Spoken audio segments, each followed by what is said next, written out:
Oh, Basil. Oh, Parsley, would you mind getting the door for me? My paws are full here. Yes, Mom. Oh, hey guys. Hi, Parsley. We wanted to know if you wanted to come to the mall with us, but we couldn't get a hold of you. Oh, sorry guys. Ginger has my phone. She's FaceTiming my twin nieces. Oh, okay.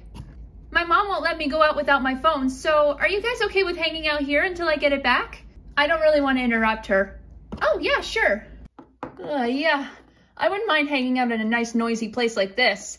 Hopefully it'll keep me awake. Oh, you feeling sleepy, Muno? Yeah. Gogo woke me up in the middle of the night. I guess he had a nightmare or something, so he crawled into my bed. Yeah, Ginger does that sometimes too. Hey, Parsley, why is Ginger using your phone instead of your mom's or your dad's phone? Oh, she likes my sparkly phone case. And I promised her that if she left me alone while I was doing my homework, that I'd let her use it next time she wanted to FaceTime someone. And a girl is only as good as her word. Aw, that's sweet. Yeah. Hey, the thing about Gogo having had a nightmare reminds me of this really cute story from my family. Ooh, I'd love to hear it, wouldn't you guys? Yeah, tell us a story, Parsley. Yeah, okay. This'll be a great way to pass the time until I get my phone back. Let me go get my book. Ah, here we go. This story took place exactly 17 months ago. I know this because it took place when Mom and Dad were at the hospital having Basil, and that's how old he is, 17 months. And yep.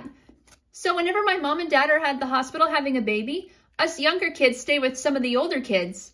In this case, my sister Ginger and my brother Cumin were staying with our oldest brother Oregano. Cumin slept in my nephew Blaze's room. They're not in this story, they both slept through it. And Ginger had her makeshift bed right in between the twins' beds in their room. The first night went smoothly, but the second night was a little rougher. Let's begin the story.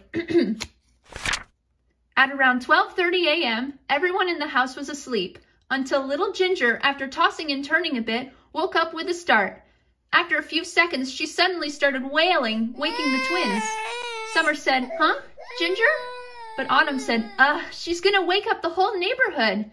Summer got out of bed and went up to Ginger saying, "Autumn, come on." She's clearly scared. "What's wrong, Ginger? Did you have a bad dream or something?" Ginger nodded, still crying. "Mom," called Summer. Sadie was already on her way after hearing Ginger's cries. She came into the room, knelt in front of Ginger, and pulled her into a hug. "Shh, it's okay, sweetie," she said. "Sadie's here. What happened?" "She had a bad dream," said Summer. "Aw, did you? I'm so sorry. That must have been so scary." "Uh-huh," said Ginger, still crying. But Sadie said, "But look, you're safe now, see? And look, Summer and Autumn are here. I'm here. Blaze and Cumin are just down the hall. Oh, as a side note, you guys, back then, Ginger couldn't say Oregano's name correctly yet. She can now, but at the time she called him Regno. Isn't that adorable? So adorable. That's just like how my cousin Truman started calling me Dee. Isn't that so cute? Yeah, kids are adorable.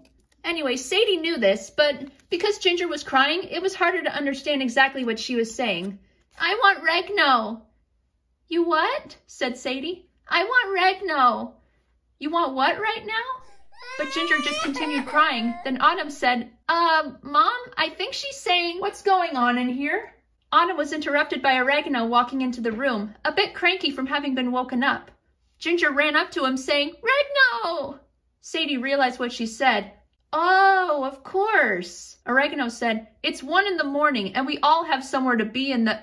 But he stopped as he looked down at Ginger, who was at his feet with her paws up, wanting him to pick her up, and looking right at him with a distressed look on her face. Oregano's grumpiness melted away at the sight of his baby sister looking so scared. He picked her up and she cuddled into him and stopped crying. He said, "Hey, Ginger, what's wrong?" But Sadie said, "Bad dream. I was telling her she was safe now, but I guess she just wanted you." "Aw," said Summer. "Wait, why me?" said Oregano, to which Sadie said, "You're her big brother." "She has 7 big brothers," said Oregano. "Well, anyway, she seems okay now. Come on, Ginger, back to bed." He tried to put her back in her bed, but she held him more tightly and resisted. "Ginger, what are..." "Oh, she's still a little too scared to go back to bed. Ginger, are you afraid you'll have another bad dream?" Ginger nodded. "Hey, I know," said Sadie. "When I was little, my mom would always rock us in her chair after nightmares to help us relax, then put us back to bed once we fell asleep. Maybe that would help." I guess it's worth a try, said Oregano as he tried to hand her to Sadie, but Ginger refused. I think she wants you, not me, she said. Well, I guess it would make more sense for me to do it since you have to get up earlier than I do, said Oregano. I think she'd like that, Sadie said. Well, I'm going back to bed. Good night. She kissed Oregano and went back to bed. He turned to the twins and said, Okay, you girls go back to bed too. You have camp in the morning. You don't have to tell me twice, said Autumn. Okay, night, Dad, said Summer, getting back into bed. Good night. Oregano left the room with Ginger, then carried her into the living room and sat in the rocking chair with her cradled in his arms. As he started rocking her, he remembered the lullaby that Mom always sang, and once he was sure everyone else was asleep, he started humming it to her.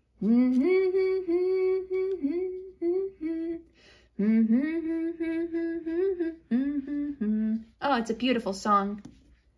Ginger said, oh, that's Mommy's song. Yep. How do you know that song? Mom used to sing it to me too, said Oregano. Really? Yeah. Did you forget that your mom and dad are my mom and dad too? Yeah. Now shh, listen to the song. He continued humming and rocking, and Ginger started looking more relaxed. Oregano, who was trying not to fall asleep himself, periodically started stroking her face with his paw to get her to close her eyes and fall asleep faster. By the time she did fall asleep, he had too. The chair stopped rocking, and the two siblings were dozing in the chair, cuddling close. A few hours later, Sadie woke up and noticed Oregano wasn't in the bed, nor was he in the ensuite bathroom. She smiled as she instantly knew where he was. She got up and could hear him snoring before she even entered the room. After taking a picture on her phone of the cutest thing she ever saw, she very carefully grabbed Ginger and put her back to bed. She then went to her husband and gently shook his shoulder to wake him up, which he did. Ah, my neck, he said. Sadie giggled and said, yeah, my mom fell asleep in the chair a lot too. Wait, where's Ginger, said Oregano. I put her back to bed and she's sleeping like a baby, said Sadie. Thanks for doing that. It's no problem. Come on, let's go back to bed. They did so, and the house was calm and still again. It's great to have such a loving family to help you when you're scared, isn't it? And that's the end of my story. Aw, that's such an adorable story. Yeah. Yep, it reminds me a lot of how Gogo is when he has a bad dream. Why don't I tell you guys what happened last night? Ooh, a bonus story. Go for it, Muno. All right. It was around 1 a.m. one night, and everyone in my house was asleep. That was until Gogo suddenly woke up panicking. Without thinking, he ran directly into my bedroom. Muno, Muno, he said. I was half asleep, and I said, what? Huh? Gogo crawled under my covers. Is he out there? Huh? Is who out there? I asked. The monster! I saw him! He's big, with spiky teeth and claws! I said, I don't see anything like that. Are you sure it wasn't just a dream? I don't think so, said Gogo, but can I stay here with you just to be sure he can't get me? I said, I guess so. Just try not to kick me this time. Okay, thanks, Muno, he said. So I rolled over, then Gogo laid his head on the other side of the pillow, and the two of us went back to sleep. With Gogo feeling much safer being with me, I'm sure. Although he did kick me a few times in his sleep, but I know he doesn't mean to. So that's why I'm a little sleepy. Aw, that's a cute story too, Muno. You're a great storyteller. Thanks. Parsley, Oregano wants to talk to you. Oh, okay. Are you done talking to the twins? Uh-huh. Thanks, Parsley. Okay, what's up, Oregano? Hey, Parsley, I just wanted to ask you. We're thinking about what to make for dinner for when you guys come over this weekend, and I was thinking of trying this one recipe, but I know you don't like spicy foods, but this stew I'm planning on making has a bit of chili powder in it. Would that be too much for you? Oh yeah, a little chili powder's okay. That sounds really good, but I'll probably still have a drink next to me, just in case it is a little much for me. All right, good to know.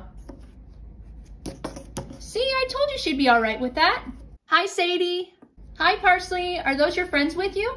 Yeah, my friends and I are hanging out, and I actually just told them the rocking chair story.